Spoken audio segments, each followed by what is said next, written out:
This is the IELTS listening test. You will hear a number of different recordings and you will have to answer questions on what you hear. There will be time for you to read the instructions and questions, and you will have a chance to check your work.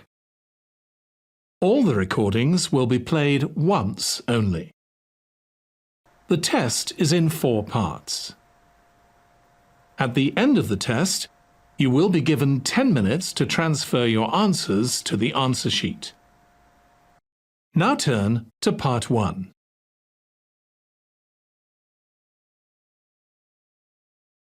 Part 1.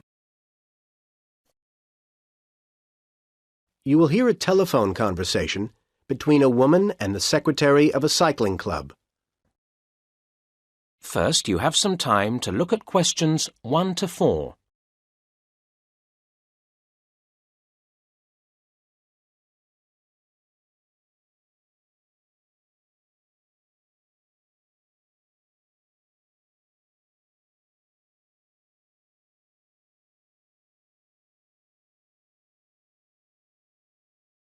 You should answer the questions as you listen, because you will not hear the recording a second time. Listen carefully to the first part of the conversation and answer questions 1 to 4. Cuxford Cycle Club? Oh, yes, hello. I'm calling to inquire about joining the club. Fine. What would you like to know? Well, I wanted to get a picture of what the club is like. For example, how big it is. Now, that changes each year, of course. Cycling is growing in popularity. I'm sure. So, last year we had nearly 70 members, which was a record in itself. But this year, there are 76 people on the list, and I'd say at least 60 of them come to events regularly. I should think something like 85 is a likely figure by next year. That's bigger than I expected. Yes, there are plenty of opportunities to meet people. And how much does it cost to join? It depends.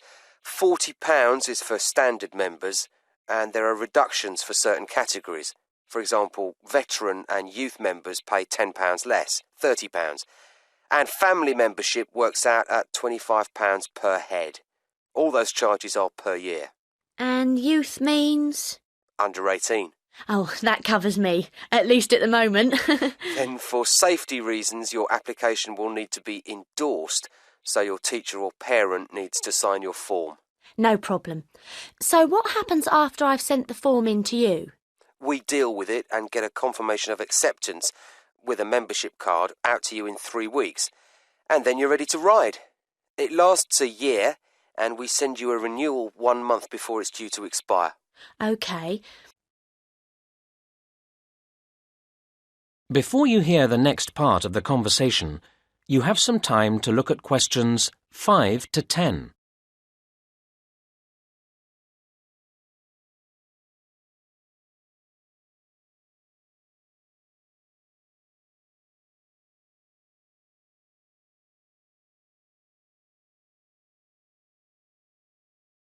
Now listen and answer questions 5 to 10. And can you tell me something about the activities you do? Yes, there's a range of things to reflect the varied membership. There are the family rides, which are pretty popular, held every month, and that might get increased to every 2 weeks. I don't know if that's really for me. You might prefer the Saturday rides, which are more popular with the youth members. We don't go huge distances, 100 kilometres or anything like that. 60 kilometres is about average, but the pace is fairly brisk. Let's hope I'll be able to keep up. Oh, actually, there's something I should have mentioned before. We've got to be sure everyone's bike is roadworthy, so you'll need to have your bike checked and obtain a safety certificate for it. Most bike shops will do that for you. Fine. Do you do any longer tours, like holidays? Yes, there's a camping tour at least twice a year. There's one on July the 14th, though it'll get booked up very soon. If you miss that, then there's another on August the 17th. Oh, good. But obviously there's plenty going on before then. You might want to come along on May the 5th. Your membership should be through by then, and that's when we have a picnic. Everyone brings some food to share, and we go out to the hills and eat there. That sounds fun. I'm going to fill in my form as soon as I get off the phone. And a further benefit of membership is the discount with wheels. The shop on Mill Road? Yes, the manager's a member of the club and he'll give you a 15% reduction. It means membership can pay for itself. Great. Well, you'll be getting my form soon. Good. I look forward to meeting you.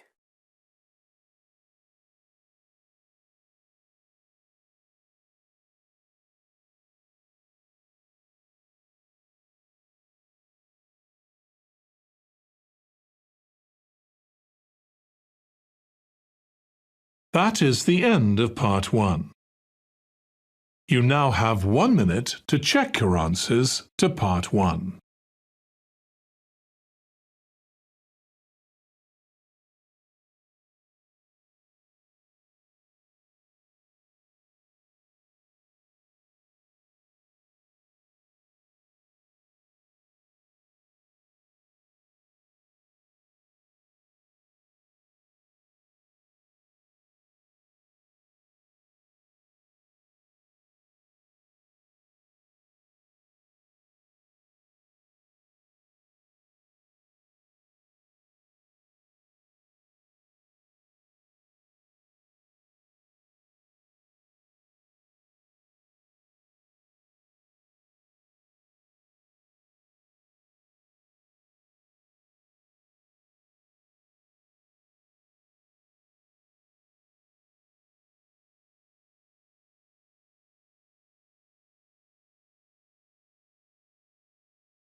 Part 2. You will hear a talk given to a group of international students about banking. First, you have some time to look at questions 11 to 17.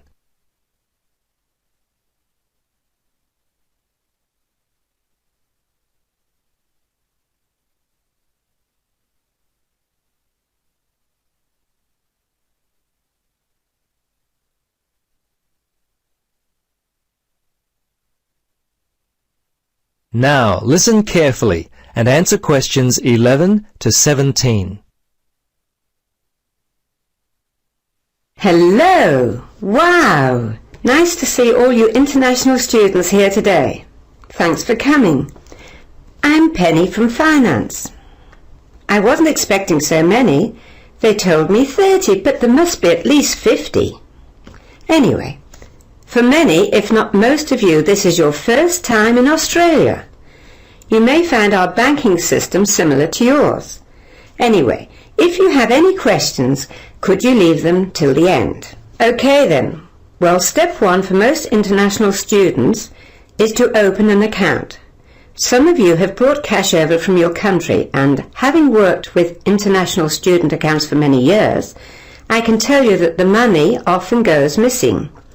Even if only for safety's sake, open a bank account. It's the safest place to put your money.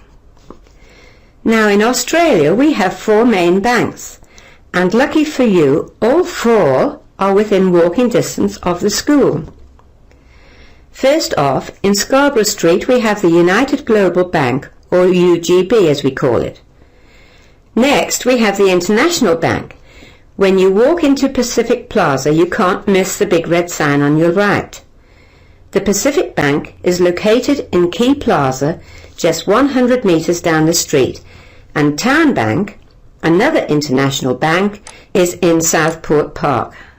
Now, one of my jobs in student services is to locate the best bank accounts for our students from the neighbouring banks. I am happy to say that the banks in this area are quite competitive, and I've managed to locate 3 excellent accounts with various pros and cons. The first 2 are from the UGB. Firstly, the EasySaver account is very popular among international students. The reason for this is the low fees and the 10 ATM withdrawals per month. The other account that does well is the Quick Saver. The main reason for this is because once you open an account, there are no fees for the first 6 months. No one wants to pay fees, right? Now, the International Bank has what they call a student savings account. This account has been quite successful among our international students as well, Especially for those who need a checking facility, the account offers a checkbook at no additional cost to you. The last of the popular student accounts is a study account, which is offered by Pacific Bank. The main advantage with this one is that the account can be linked to a credit card, which can also be helpful for students. Before you listen to the rest of the presentation, you have some time to look at questions 18 to 20.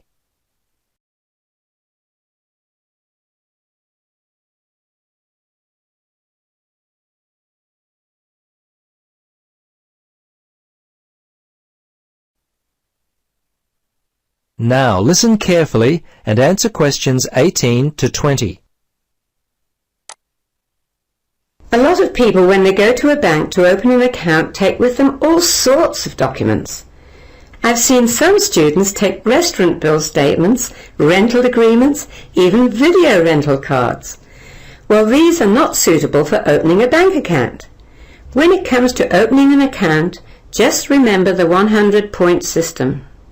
Some items get higher points than others, but basically you can't go wrong with your passport as the primary form of identification. I think that's worth 75 points. Some students have a driver's license. This is a good secondary form of identification and it's worth 30 points. Another one that works well is a phone bill with your address on it. Any of these items will easily get you the 100 points needed to open an account. Okay, that finishes my part of the lecture.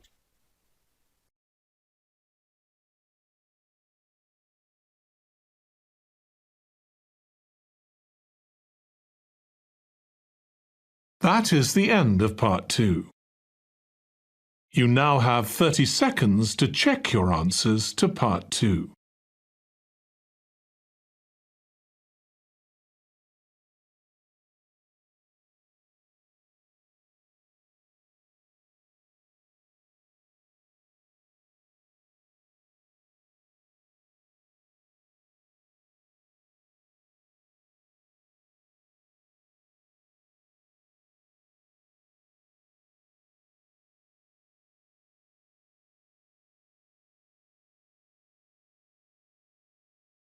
Part 3. You will hear a university professor giving information about student assessments. First, you have some time to look at questions 21 to 25.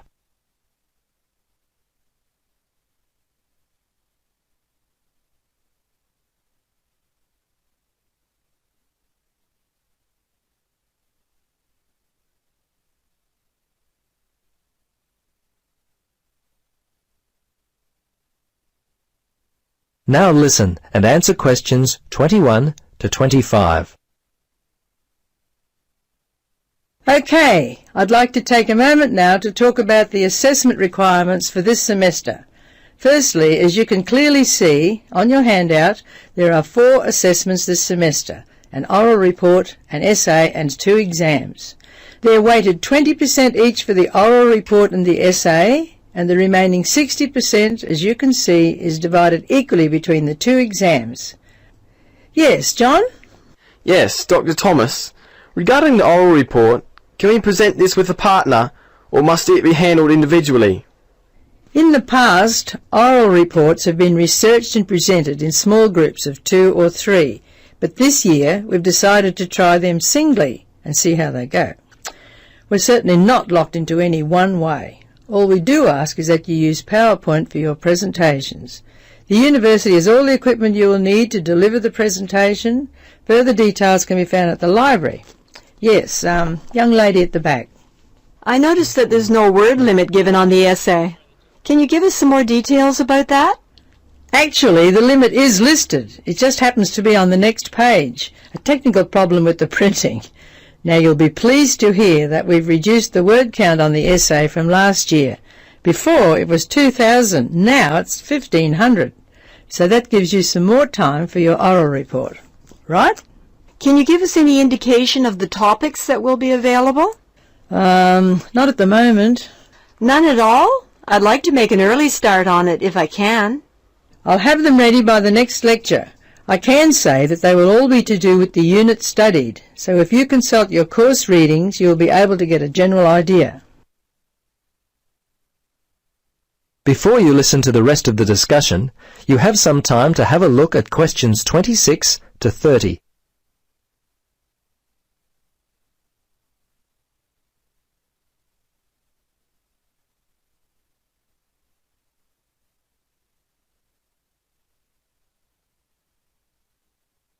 Now listen carefully and answer questions 26 to 30.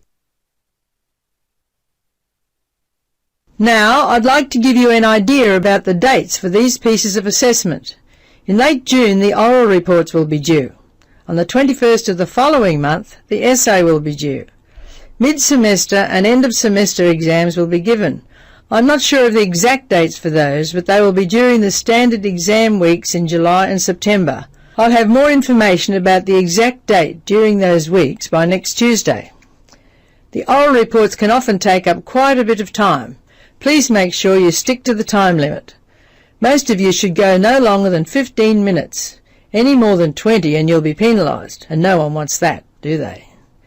So, keep within the time limit, please. Excuse me, Dr. Thomas. I'm not very good with typing on the computer. Are we able to submit essays or reports which are handwritten? The short answer to that is no. My best advice to you is to make it a goal to learn to type. In this electronic age, it's a skill that all people must have, and I really believe it's in your best interest to learn. I believe there's a typing class held here at the university in the early evenings, Monday to Friday. If that doesn't suit, a computer-based typing program is good. The computer lab is open late on Monday, Tuesday and Thursday, I believe. I think you can even come in on weekends. Saturday nights and all day Sunday they're open. Failing that, I suppose you could pay someone, but it could become quite expensive. Now, I'd like to briefly discuss the exams for this semester.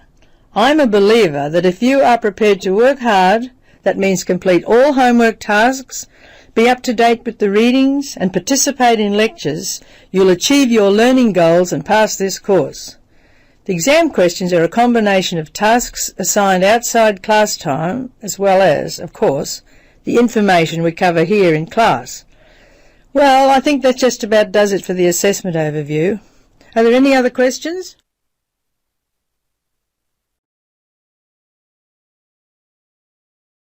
That is the end of Part 3.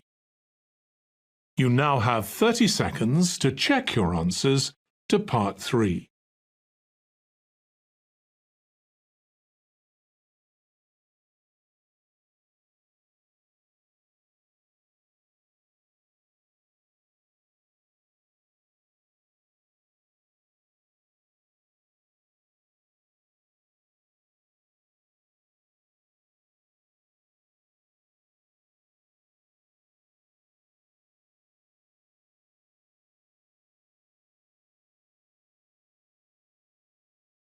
Part 4.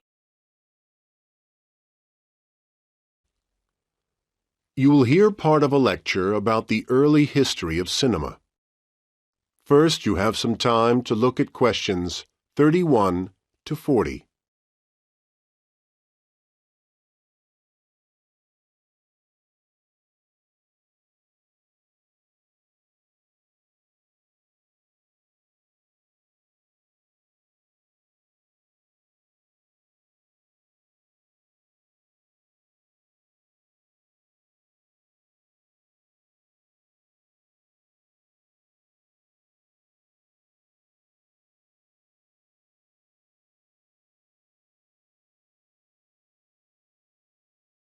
Now listen to the lecture and answer questions 31 to 40. Now, we all take the wonders of the cinema very much for granted these days, but cinema really is a very recent phenomenon. It has moved from its origins in the simple still camera to the dazzling computer-generated graphics of today in little over 100 years. Perhaps the real beginning of cinema was the cinematograph, a moving camera invented by the Lumiere brothers. As the excitement at the early screenings of short, simple, moving pictures spread, competition developed rapidly, and soon cameras such as the American Biograph were on the market. Advertisements asserted that the Biograph did not shake as much as the cinematograph. Meanwhile, permits were required for outside filming, and import licenses were difficult to obtain for equipment, and there were other difficulties for cameramen. When the Lumiere brothers went to film the crowning of Tsar Nicholas II in Russia in 1896, the camera's ticking noise led people to believe it was a bomb. Although this confusion was resolved, disaster struck at the ceremony when a stand of spectators collapsed and the huge crowd panicked. The cameramen kept filming. It was the first time such events had been filmed, and this marked the beginning of a new concept of journalism. Well, the technology continued to develop rapidly, and often secretly. The thrill of invention and the prospect of riches to be made drove experimenters along. But historians of cinema face difficulties in establishing if an apparatus functioned in the way that its makers asserted. Everyone was keen to say that their machine was the best, of course. In some cases, however, we do have reliable records or evidence in the equipment itself, and then we can see the details of the evolution of the technology. By about 1890, for example, the Frenchman Marais had arrived at results of startling clarity in sequential images. He also had the idea of recording images on a long strip of paper that unrolled in front of the lens instead of on separate plates. But he found it impossible initially to ensure that this strip would have regular movement. As we step into the 20th century, however, we see much progress has been made, and there are many examples of what we would today recognize as films. Questions of the art form were now as important as questions of what was technologically possible, and filmmakers searched around for ideas to draw on.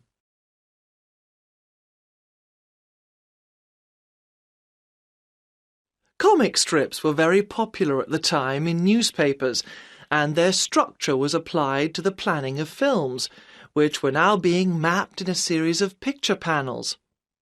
Different innovations were achieved by different types of filmmaker, with a certain amount of rivalry between makers of documentaries and makers of fiction films. One area where documentaries led the way was in the use of travelling shots, although of course fiction films adopted this technique in due course. Various sources for stories were developing, and each would have an impact on the way the story was filmed. For example, filmmakers started to use greater numbers of shots when chase films became popular, because they wanted to show the various stages of the policeman running after the bandit and so on. And it wasn't just different kinds of story that were driving filmmakers to think up new techniques. Other technology also played its part. The telephone was growing in use, and filmmakers came up with the idea of splitting the screen image into two parts to show telephone conversations. All this growing sophistication in the shooting of films began to make the whole process of creating them more challenging. The very first films consisted of single shots and were straightforward to take from shooting to showing them to audiences. However, as the filming developed into multiple shots, then editing emerged as an essential ingredient of the process. Cinema was growing up. Well, next I'd like to turn your attention to some of the issues that I believe were